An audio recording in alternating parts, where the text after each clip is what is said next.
A 5 minuts de Requena, però amagada entre vinyes, trobem una casa que recorda els palaus dels contes. Ha recuperat la bellesa i impressiona veure-la tota sola enmig de la immensitat. Benvinguts a la finca Casa Nueva. Esta va ser una finca que va ser construïda l'any 1905 per Demetrio Ribes, segur que conegueu l'arquitecte. Per exemple, va construir l'estació del nord de València i la plaça de bous de Xàtiva. Doncs bé, este és el hall i si voleu ara passem dalt i vos ensenyo el resta d'habitacions. La mansió ha sigut restaurada i la majoria dels mobles són d'època. Esta és la sala de fusta perquè és la decoració que més predomina. Quants metres té esta casa? Té 2.000 metres quadrats. Són 8 habitacions, 6 banys i 3 salons. I és ioga?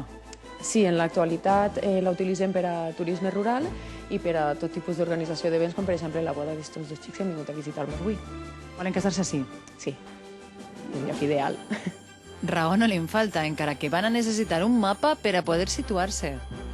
Anem a veure l'habitació principal de la casa i l'habitació en la que passaràs la nit el dia que el cases. A veure si t'agrada, és esta. Pues me encanta sobretot perquè s'ha mantingut l'estil de l'època.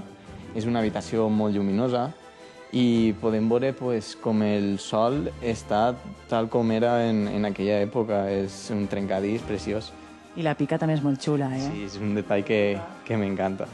A pesar que l'arquitecte és Demetrio Ribes, l'estil no és modernista, és més bé eclèctic, és a dir, una barreja. Per això trobem escaiola, forja i marbre junts. Este bany segur que era el dels amos de la casa, perquè és el més gran. Efectivament, i ho pots comprovar en la banyera. És una banyera de marbre, pesa 500 quilos i continua tenint el segell de la família Oria Rueda. I la manissa és valenciana? La manissa és valenciana. Com en l'altre 4 de bany, s'ha intentat mantindre tot el que l'arquitecte va intentar impregnar en el seu estil. Refereixes les pintures. Exacte. Ja ho veuen, fins el bany més menut té així gràcia. Esta és la meva part preferida de la casa. És el mirador des del que es poden veure les 250 hectàrees de vinyes i oliveres. Aquesta família, la que la va fer, es dedicava a fer vi i oli, no? Efectivament, a més, tota la casa estava preparada per això. Està la part de les cavallerisses, on està el restaurant, on guardaven els animals, i en la part de darrere de la casa està la bodega on es fa el vi. Què tal? He descobert una sala que no em puc perdre. Pues jo em vaig estirar les cames que em fan falta. Adeu.